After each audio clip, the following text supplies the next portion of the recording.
This is WPSL Port St. Lucie, the talk of the Treasure Coast.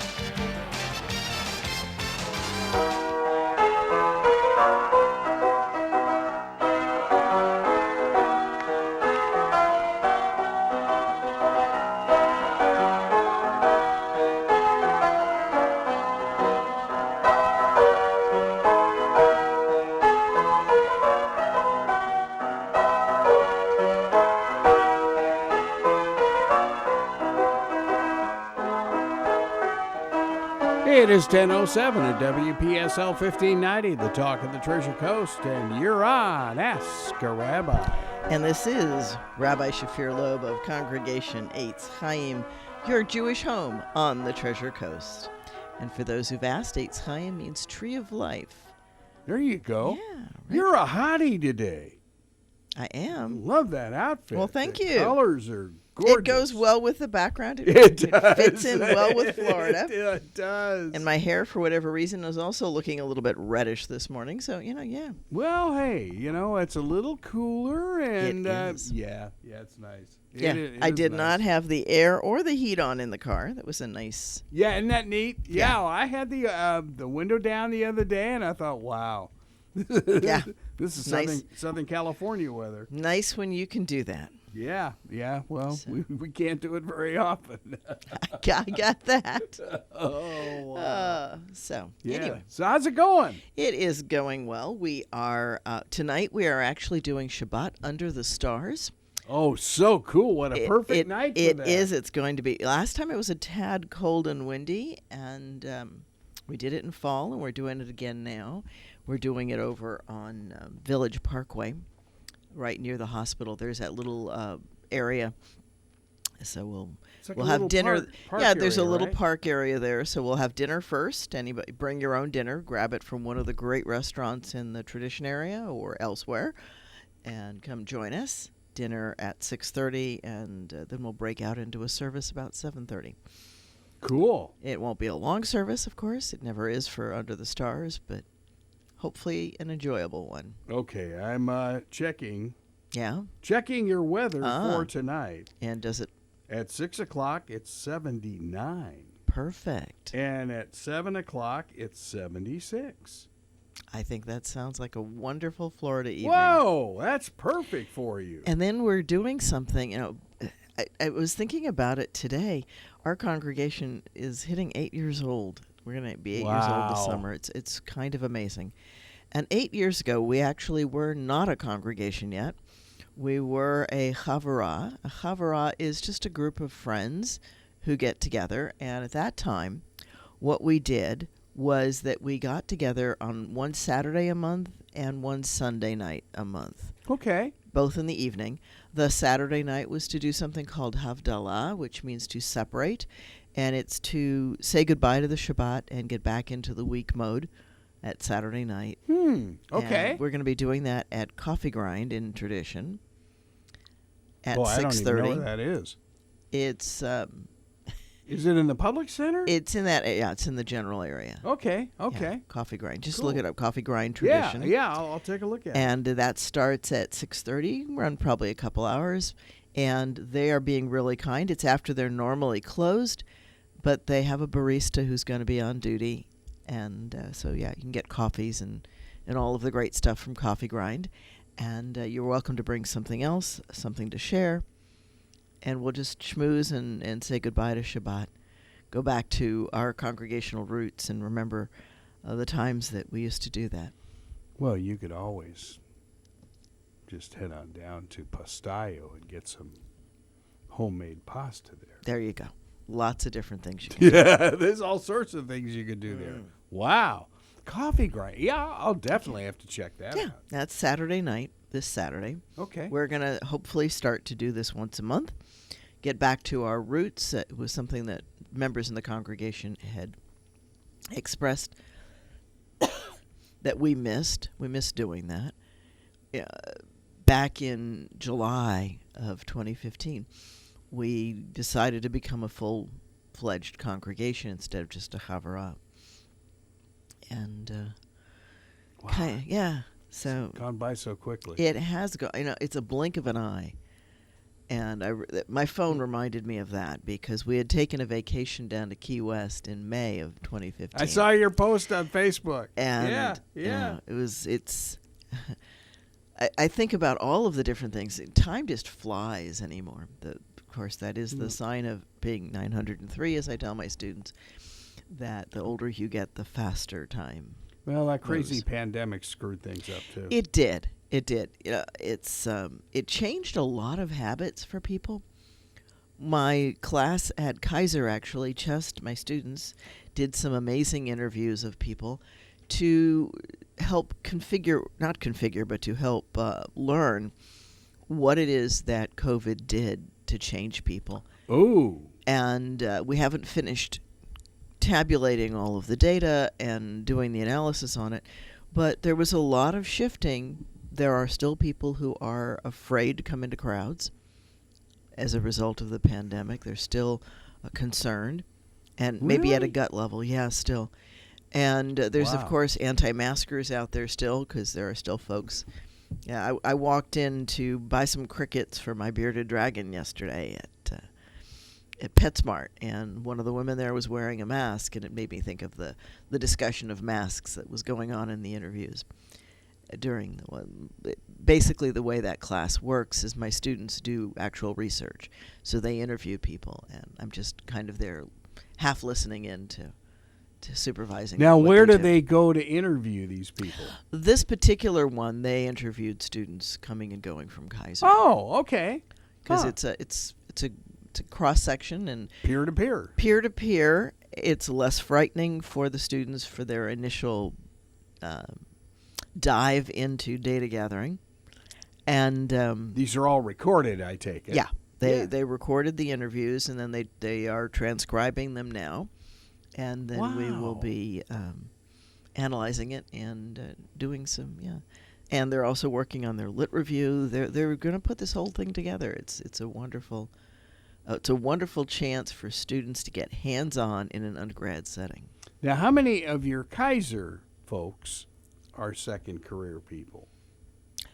The students, you mean? Mm-hmm. Some. There's a variety of students. Some of them come right out of high school, not surprisingly. Some of them have done something, and as you said, their second career, so they're changing. They're coming back to it. Others of them maybe aren't leaving their career, but they're enhancing what they have. So it might be an LPN going for a nursing degree or something like that. We've got a good number, of course. I teach psychology there, and psychology is a really excellent bachelor's. You can there's a lot of jobs that are open to people with a bachelor's in psychology. Oh, you bet. It's one of the most versatile bachelor's degrees you can get.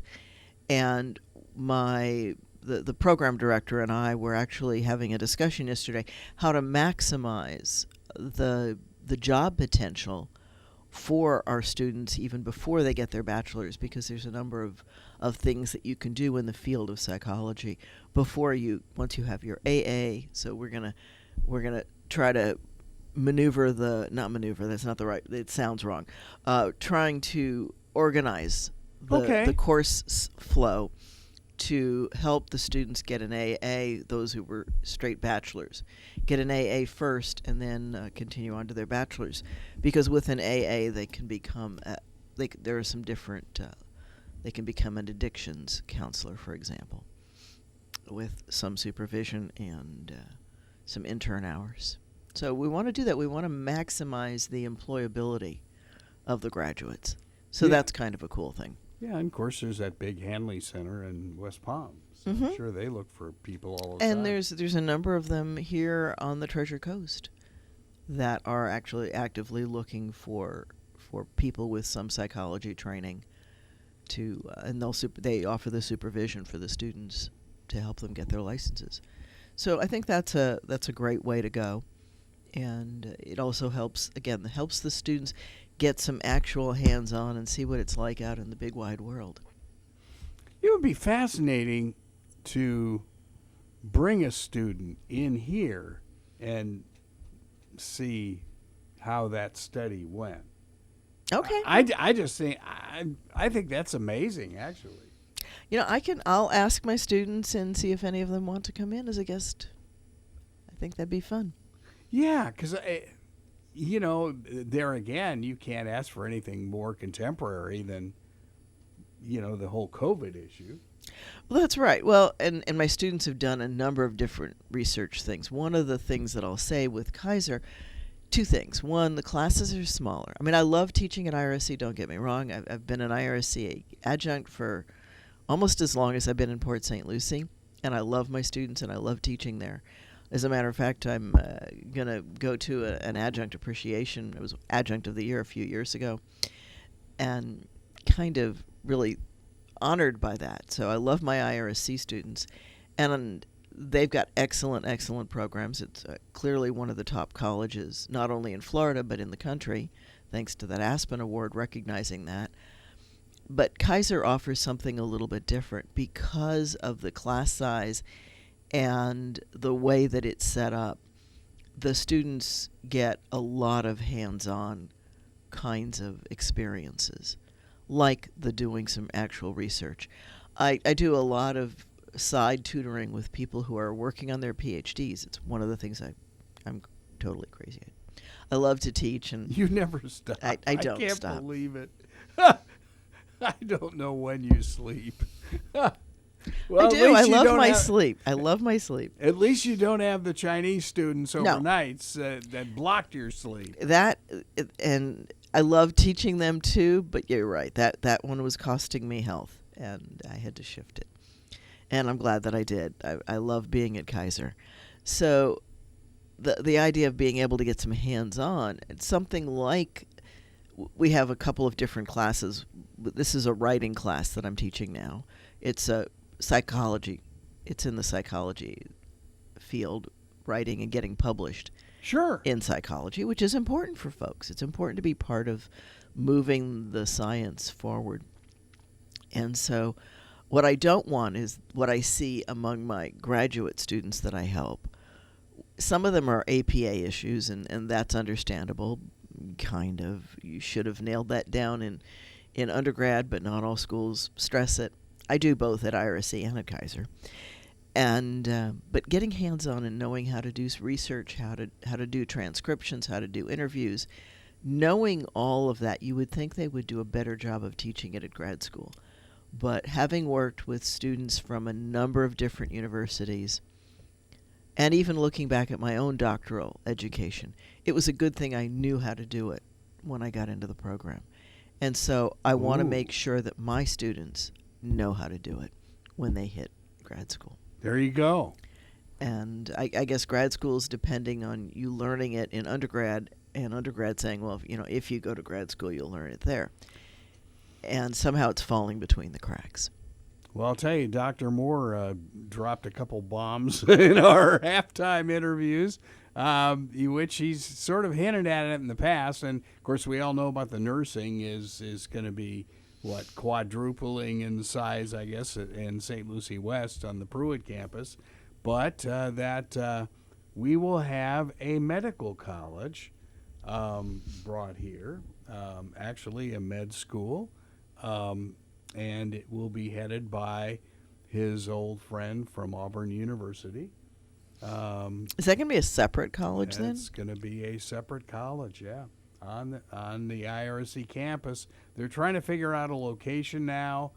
I think it depends on one of the large hospital groups is talking to them about naming. Okay. So it could be either at Muller in Vero or Pruitt is what it looks like. And yeah, it's going to be interesting. Of course, that whole Pruitt campus is going to be totally different. That whole forest land is going to be dorms. It's going to be nursing. It's going to be all sorts of things.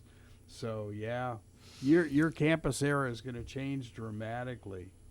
But I could really identify with the size of your Kaiser classes, because 6 to 8, maybe 10 was my Loyola U.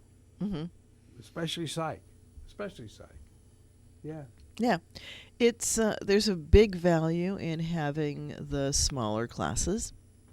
Yes. A lot to be said for that. And again, Kaiser does it differently. IRSC does either the AB semester, so it's an 8-week, and I think 7 or 8 weeks. It's like a summer school kind of thing, and Yeah, summer A, summer B. right, and Yeah, they offer some A and B during fall and spring, not as many. Okay. And there's also an accelerated program where you start a couple of weeks late into the term and just do it a little faster. So those are available as well. But at Kaiser, at least on the Port St. Lucie campus, the classes are 1 month, except for nursing. Nursing has a 4-month semester. But the gen ed and the psychology and a lot of the other programs are 1 month at a time. And those, so you go to class Monday, Tuesday, and Thursday typically in the mornings. And some of them are in the evenings, but there's different times, obviously. But the classes are fairly intense that way, so you really get to know people.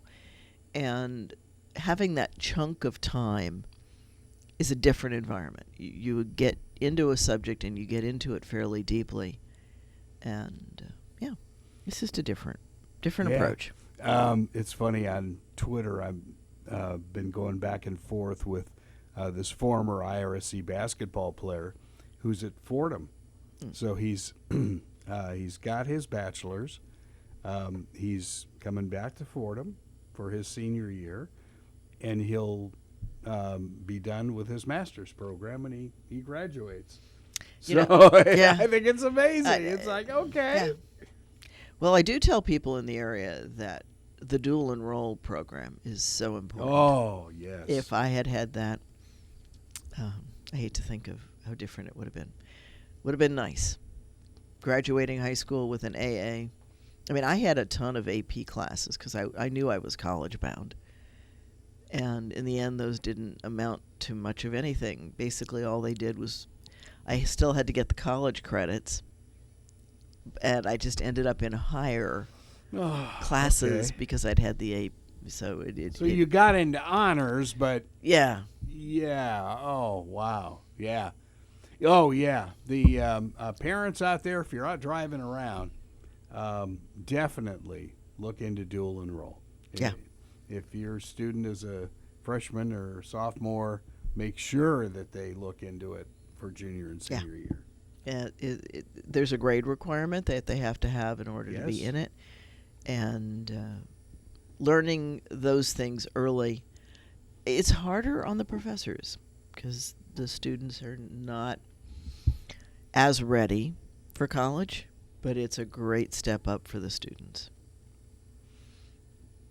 And what do I mean by that? They don't quite have the thou shalt turn in thy work on time mentality.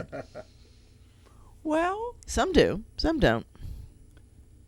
And I would imagine as a high school student, you always have somebody kind of behind you there pushing, but as a college student, you're more on your own. You're on your own. That's yeah. Just get it done. Yeah. It's and it does take some discipline. Of course, you know that I've gone back to school myself, and I'm working on that. And I've got an assignment due Sunday. Oh no! So how long is this program? It's going to take me total about 2 years to complete everything. Oh wow! So it's no small thing. Wow. Yeah, that it's. I don't know that it's the fastest way I could have done the program. There are probably schools that were faster, but thanks to my military background, this was by far the most economic. There you go. Well, hey. So economics matters. Yes, it does. You bet. You bet. I'm just in the state of shock that you have a doctorate in this program and you've got to come back and get a master's. I don't get that at all. Welcome to Florida. Oh gosh. Welcome to Florida. Oh my. Yeah. And I love it here. So yeah. You adjust accordingly. You dance the dance. and enjoy the path on the way. Yeah. That's I think the big key. I'm actually working on. I've got a couple of book ideas, and one of the ones that I've got is Lessons from a Cactus, and I love it. it's based on the star of the book, if you will, is this cirrus. It's a cirrus cactus that is a succulent. Well, no, it's a cactus actually. That we rescued some years ago from one of the lots that they cleared in our area, in our allotment. And it was just sitting there in the trash heap, and we said, hey, can we grab this? And they said, sure, get it out of here. And it was a sad little piece of cactus, and we put it in a pot. And that first summer, that first year, it bloomed. Wow. Yeah. And it was like, okay, there's a lesson here. The cactus had no control over what happened. It was sitting peacefully and happy in this piece of wilderness. God knows how it got there, probably birds, but there it was, minding its own business when this plow came through and chopped it up. And it was laying in the trash heap, and it got grabbed and thrown into a pot, not very ceremoniously, because I didn't know if it was going to make it or not. And sure enough, it has babies that I have harvested from it, and others are raising as well. So there are lessons to be learned from a cactus. Great book. Yeah. Great book. Lessons from a cactus. You know, bloom where you're sitting. And no matter what, you can still enjoy life. It may be different, and you might have to adjust your expectations. One of my mentors, Rabbi Marsha Prager, one of the things she said was, when all else fails, alter your expectations. And I think that's an important key, because our expectations determine whether we're willing to accept what happens, whether we're willing to work with it, or whether we're going to sit and be angry, frustrated, unhappy. All of those negative emotions. The key to it is your expectations. And I'm reminded of a story of a woman who was sitting in a wheelchair going into a long-term care facility, and they were preparing her room. She was waiting in the waiting area for her room to be readied. And when the attendant came around to come get her, and she asked about the room, what it was like, and the guy started to describe it, and she said, oh, it's lovely. It's absolutely gorgeous. And he said, you haven't seen it yet. How can you say that? And she said, I've already decided. Nice. It's gorgeous, and I'm going to love it. And so she's going to be happy, right? If you are set on having it be something else, if that's your expectation and you anchor on that, then you're setting yourself up for failure. And, you know, in our television lives, my goodness, you talk about adjusting. You have to do that all the time. And, but you do run into some very, very negative people. Oh, yeah. And you just wonder, how in the world do they cope? See, I've always been a real positive person. Well, I think that a lot of the coping mechanisms that we have are learned early in life. And there's this belief that if you're still alive, they're working. That's a fallacy. They may not be serving you as well as a different coping mechanism. The one that I've learned through considerable pain in my life is, what can I learn from this? How can I move forward? And what do I do from here? Which is a forward-looking, being present and moving forward. Mm-hmm. What can I learn is being present. And where do I go from here? That gets rid of the coulda, woulda, shoulda. Mm-hmm. And it gets rid of a lot of negativity. And we all kind of do the coulda, woulda, shoulda, yeah. too. It's crazy, but we all do it. And there's way too much of it, actually, in our lives. Oh, yeah. Way too much. So. Yeah. Are there things I wish I could have done differently? Absolutely. But, except for Hollywood, I can't go back in time. What? You don't have a Back to the Future buzzer? I don't have a Back to the Future. No. I wish I did sometimes. Maybe not. I'm always reminded of Star Trek when they go back and they change one little thing. The famous one where Spock saves the woman who keeps the U.S. from going into the war and Hitler wins. Maybe I don't want to go back. I think that's obviously the lesson that Roddenberry was trying to teach in that one. And another amazing teacher that people don't get how much he taught and how much philosophy he taught. He was an amazing individual. And yes, he was. I don't even know how old he was the first time I met him. And it was like, wow, this guy is so powerful. The personality. It was great. It was great. Yeah. And he was still, even with that, approachable. Oh, yeah, very much so. Because I had the privilege of meeting him a couple of times at conventions. And actually, I was a volunteer. I actually got to know him a little bit. At the Star Trek convention? At a Star Trek convention. Oh, my God. Okay. Okay, I'm 903, so, I've been there, done that. I covered those in San Diego, as a matter of fact. Yeah. So mine were more in the New York area, but of course, sure. There was a period there where they were bopping all over the place for Star Trek conventions. You bet. Yes, where else can you go and find a bunch of people with pointed ears running around? Oh. Yes, the huckster's shop. And you start thinking about some of the ideas in that show. Yeah. And how futuristic this stuff was. Oh, well, look back before Star Trek, there were not the screens in the ER and in other rooms in the hospital so that you could walk in. The diagnostics were because Bones had them. Bones had them. Yeah. And people started saying, what a great idea to be able to walk in and in an instant know a little bit about where your patient is right now. And whenever I walk into a room, I actually think of that when I walk into a hospital room and look at the diagnostics that are up. That's amazing. Cell phones. Oh, yeah. There's another. There is an episode that I like to show some of my classes called The Worth of a Man. It's The Next Generation, I think season 9. I'm not sure about that. It might be season 2, episode 9 or something. 9's in there somewhere. And but basically the idea of it is that a scientist wants to take Data, who's not human, but trying to be, and take all of his knowledge and his memories and upload it into a computer. What a great AI topic for today. And that's where I use it for my students.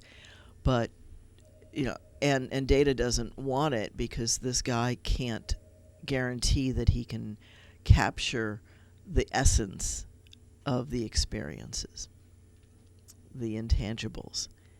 And the example that Data gives is that he the show starts, that particular episode starts with Data studying everything there is to know about the rules of poker. And then he goes into a game, and of course Riker just obliterates him, lamb to the slaughter, and he doesn't understand bluffing and a poker face and all of that. And so he gets fleeced, not surprisingly. And as he's trying to explain it to the guy who wants to download him, or upload and then make a bunch of him, and then download him back into it or not, he says that there's that intangible piece of actually experiencing it that the books didn't prepare him for.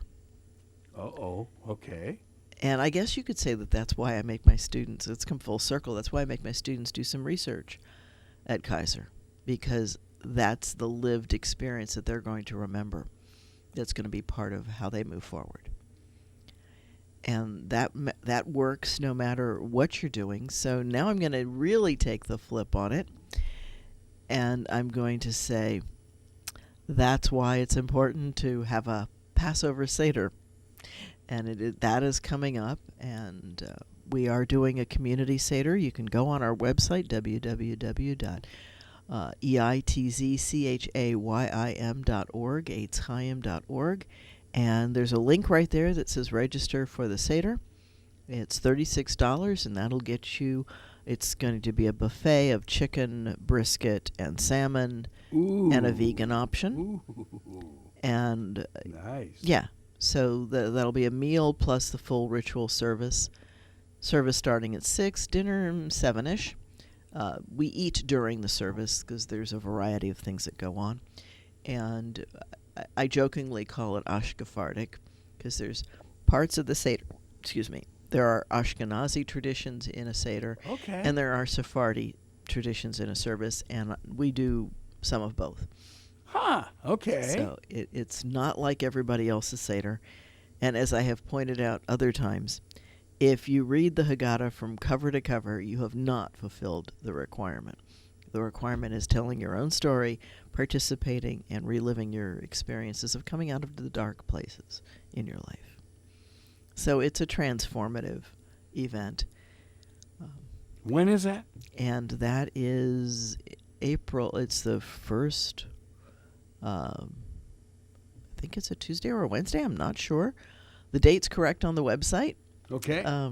Somebody wants to send it to me here on Facebook. They can let me know. I'm having one of those vapor lock moments. It's on a calendar, and I can't get to it on my phone right now because it's busy. It's recording. It's doing this Mevo thing. So, or I would look it up, but it's the beginning of April. Okay. And it'll be in the Cascades right now is what we're planning on doing, unless we get too big. And then we'll look for another venue. But cool. Yeah. Okay. So I figure what, close to Easter this year? It's before Easter's the 9th. It's before Easter. Okay. It's either the Tuesday or Wednesday Yeah, it's right night. before it. Right before it. Mm-hmm. Okay, cool. Yeah, Passover can never start on a Thursday, despite what some folks might want it to be. That's just a quirk of the calendar. There's a real big reason for it, and it has to do with you can't prepare the Shabbat meal during Passover. Oh. So you can't go from a Thursday night, Friday, into Shabbat. You can start both holidays together. You can start Shabbat and the Seder the first night. And that's annoying because it messes with schedules, but it happens. It was last year. It was last year or the year before. It happens often. Or I should say in clumps. But so now wait a minute. I have to go to church for Passover and then a couple days later for Shabbat. That's twice in 1 week. Oh, I know. It's okay. That goes in the same category with my friend Amy's parishioners who say to her, "Do we have to come to church on Christmas?" Yeah, Let's get into the reasons for the different things. So so Passover is Passover, of course, is a meal, so it's a sit-down kind of event. A lot of homes do it. It's one of the more endearing rituals in Judaism. But here's a piece that people might not realize. The Seder, as it exists today, did not exist in Jesus' time. Why? Because the temple was still standing. And as long as the temple was standing, the Passover meal was different. Okay. Huh. It had to change when the Romans destroyed the temple. Sure. Because we could no longer do the ritual sacrifice of the Pesach, of the lamb. So the lamb was no longer part of the meal. And since the original meal was probably a softer, more tortilla-like matzah, flatbread, unleavened bread, a little bit of bitter herb, and the Pesach, which you didn't eat much. You ate it's about the size of an egg or a large olive. And that sandwich was the big piece, or however it was packaged for people to eat. And they changed the Seder after the destruction of the temple. The rabbis, and there were some different ideas of how that should be. Basically what they did is they looked at the Roman symposium of when people sit down and talk and eat and learn and study and discourse, interlocutor sessions, and that's the leaning to the left and all of that goes on at the Seder. And then they took the Seder plate and using that for ritual discussion from the festival of Nowruz of Zoroastrian, Persian. Wow. And up and down that Silk Road again. There you go. And so they combined other holidays of the season to create the Seder as we know it now. And that is a very enduring ritual. No, it doesn't have to be the first night. People do it when it's convenient, quote unquote. So some families will do it on a weekend near Passover or near the Seder night. Traditionally, it's the first, and in America, first and second night. Interestingly, in Israel, the second night Seder is popular. Why? Because most families now, with travel being much more workable, have two sets of in-laws. Yeah. And so you can spend one Seder with one and the other with the other, and that way no parents feel left out. It's just a coordination of family stuff. And that works. Mm-hmm. It works well. And it's a family gathering holiday. And that's the big part. It's a chance to get caught up and see each other and spend some time together. It's a joyful holiday. I've talked other years about it as we get around. The big overarching theme of Passover is Man Cherutzenu, the coming out of Egypt, stopping the slavery. It's not that we stop being servants, because now we're servants of God. That's a slightly different role, if you will. And it gets into the different definition, too. Yeah, very different definition. Not serving Pharaoh and being his servants, but being God's servants to teach people how to enjoy life, how to live life fully. And I think that's the important role. How to be joyous, how to be happy, no matter what. Not a blind kind of happiness, and not unaware of the challenges and being willing to make the world a better place, but being able to rejoice even within the situation. I'm reminded of a friend of mine who was diagnosed with cancer, and one particular day she was having a really rough time of it.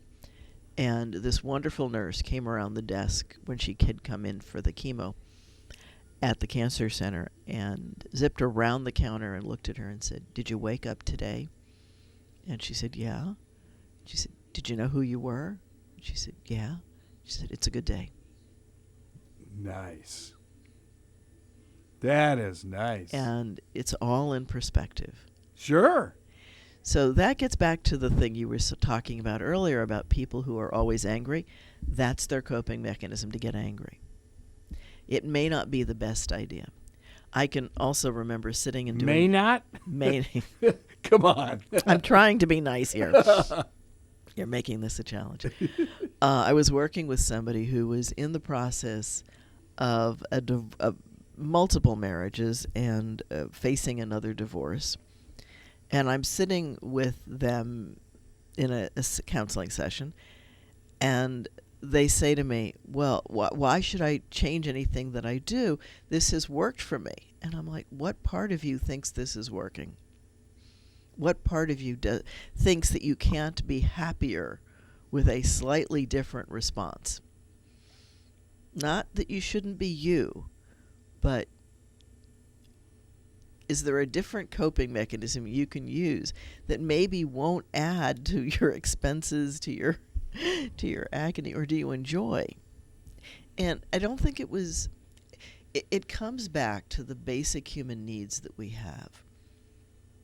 And sometimes we sell our souls, if you will, for significance or importance or any of those things, possibly even variety. It's all artificial, though. Well, those are needs. We need to feel important to somebody. And, it can be your dog, folks. There's a need to be needed in humans. We need. I get that. Yeah. Yeah. It's an honest need. And Tony Robbins describes, he says, the easiest way to meet all of your basic human needs is to point a gun at somebody, because you're feeling in control, so you've got certainty. On the other hand, who knows what's going to happen, because all kinds of wild, crazy things happen. You definitely are significant to the person at the other end of the gun, and you've got connection with that person through it. And that's not going to change until we change our consciousness and make that a non-acceptable way to express ourselves. And until we do that, we're not going to see violence overall diminishing, because those responses trigger the reward center in a way that's just not healthy. Yeah. It's just not healthy. So, yeah, but it takes teaching our children to respond differently. That's where it starts. We teach our children, right or wrong, coping mechanisms. So when the parents get angry, the kids have a role model. You know, Sondheim said, right, children will listen, but they hear what you say, but they even more so see what you do. So if you're puffing on a cigarette telling them not to smoke, the odds are that they're going to smoke. The only chance that there is for them to not smoke is for them to see elsewhere what a bad habit that is and can be. Not to mention expensive today. Whew. One of my students was talking about what a pack of cigarettes cost. Yeah, I saw my dad die of emphysema. If that isn't a lesson for you folks. Yeah. That's really, really hard. I volunteered at Moss Memorial in Philadelphia. I'm not sure that it's even there anymore. It's right across the street from Girls High, where I went to high school. And I watched a lot of people with emphysema there. Tough. And it had a big influence on my smoking and not smoking. Looking at the family structure, if you will. When I grew up, which you weren't even born yet, Mom was at home. Mm-hmm. Dad worked, and she was there until Dad left, and then Mom had to work. Mm-hmm. Now all of a sudden you're seeing two-income homes just because they have need to somehow survive. As I pointed out, minimum rent in Port St. Lucie right now is $36,000 a year. So how much interaction is there with the children, conceivably, with both parents out a lot? I think it has to do with how that family makes their life choices. There still is a lot of contact. And when you're very, very young, you sleep most of the time. Mm-hmm. And as you get older, you're in school or at a child care location where hopefully you've got people teaching you good things there. But you're still going to be home some number of hours. Now, if Mom and Dad always leave you with a babysitter and they're never around, that's not a healthy thing. Mm-hmm. And the other reality is that even with Mom home, Mom wasn't always home. Mom could be out shopping, she could be out card games, doing things with others to keep herself entertained. And the reality is that adults need to talk to somebody other than a child part of the time too, because otherwise there's a bad habit there that gets going. Right. For both. So there needs to be a balance, but there needs to be family time, and it needs to be structured. And if Mom or Dad is absent, Dad being absent all the time isn't going to build a healthy relationship with the kids. And that's rough if Dad's got a job that has a lot of hours. Sometimes I've seen couples where they stagger it, so one works day and one works afternoons or evenings, so that there's a different parent at home different times. Lots of different approaches. I think each family has to figure out what works for them. But the bottom line is make some quality time in there for family and make those interactions happy and healthy. We were fortunate to work for some television stations that would split the schedule. Carol was anchoring at night, and I was at home, and in very few instances I might have been traveling or something, but they all made adjustments for us, and I couldn't thank them enough. Yeah. For the two kids. Yeah. So you worked it out. Yeah. And you had two people working. Yeah, we did. Hello. The other piece that I think is that having both parties in a family working, that you have better satisfaction for the parents if they're working in something they like. Than having somebody wishing they were working, or somebody wishing they weren't working. Sometimes the woman is the bigger earner and the husband elects to stay home. No, it was always the case with Carol and me. Yeah. I mean, I was just a cable guy. I understand. I understand. No, and it's from very early on. I mean, when I saw her on that anchor track, I knew exactly where it was going to go. Yeah. And she did, I'm sure, a great job of it. She did. That she did. So. Yeah. Now she's running a huge group of radio stations.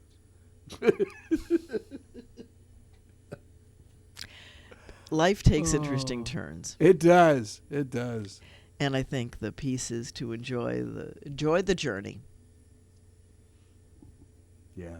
Yeah. And this is a great place to enjoy that journey. Yeah, Treasure it is. Coast is marvelous. It's a journey, and we don't all need to be president of the U.S. or king of England or any of those things. There's not a lot of job openings in those. Right. So who would want to be king of England? Not I, said the little redhead. Good grief. Yeah. Not I. And can you imagine having the paparazzi just trailing every move you make? It's awful. Well, and similar thing with presidents. You don't have, you live, as a rabbi, I live a little bit in a glass bowl. I can't begin to imagine what it must be like for somebody at the higher levels of politics, where you travel with an entourage because you have to. You're never alone. Mm-hmm. And that might feed some parts of some egos, but whoa, what a price. Yeah. What a price. But then again, they pay for it, too. They do. They do. What fascinates me is, I remember George Bush very well as a baseball owner.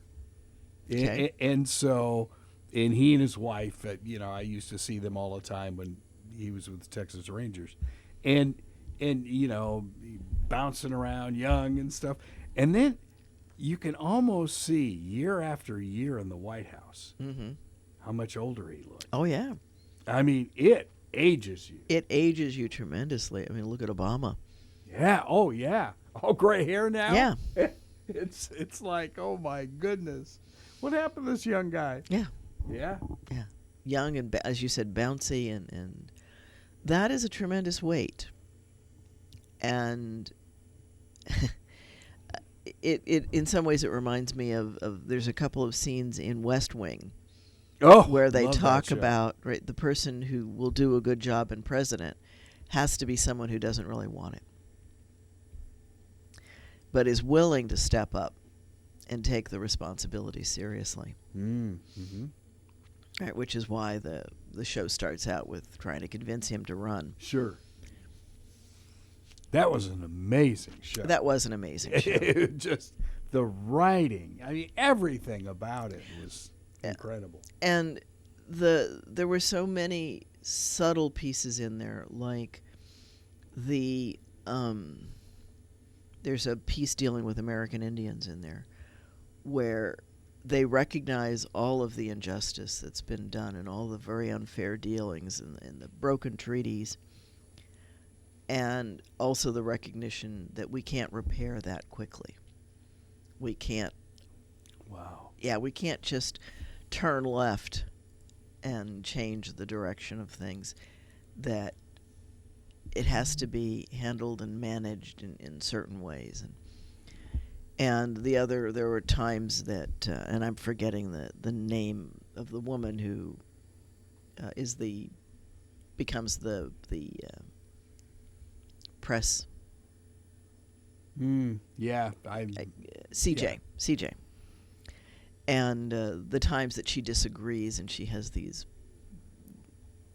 really strong moments, but then in the end she does what she needs to do to do the job. And of course there are people who wonder if she's going to do that because she is so passionate about something, but she does it properly. She does her job correctly. I also got a big kick out of the time where she stepped in the White House that one time when she was in Washington promoting something. There's a YouTube of it where she stepped in as if she was I guess Obama was president then, and does a session. Oh, okay. Yeah, it's actually kind of funny. Yeah, she was there to raise awareness for one of her charities. That's great. Yeah. Yeah. So there's some great things that happen. So last minute again, a couple of things. One, if you'd like to sponsor and Ask the Rabbi and maybe even direct some of the topics that we talk about, please give us a call to the station, 772-340-1590, and ask to speak to Carol or Greg, and they'll help you sponsor and Ask the Rabbi. If you are looking for a first night Seder for a community Seder, please go on www.eitzchayim.org, eitzchayim.org, and register there. It's a quick link, and we take Venmo, Cash App, all of the above, different ways to pay for it. Yeah, modern technology. So if you're going to join us tonight, it's Under the Stars over on Village Parkway, near the hospital, near Cleveland Clinic. And tomorrow night is Havdalah at the Coffee Grind. Lots of things going on. This is Rabbi Shafir Lobb of Congregation Eitz Chayim, your Jewish home on the Treasure Coast. And you've got perfect weather for both nights. Yeah. Isn't that great? All right. All right. See you next week. See you next week, God willing. You've been listening to Ask a Rabbi right here on WPSL, Port St. Lucie. Talk of the Treasure Coast, webcaster to the world.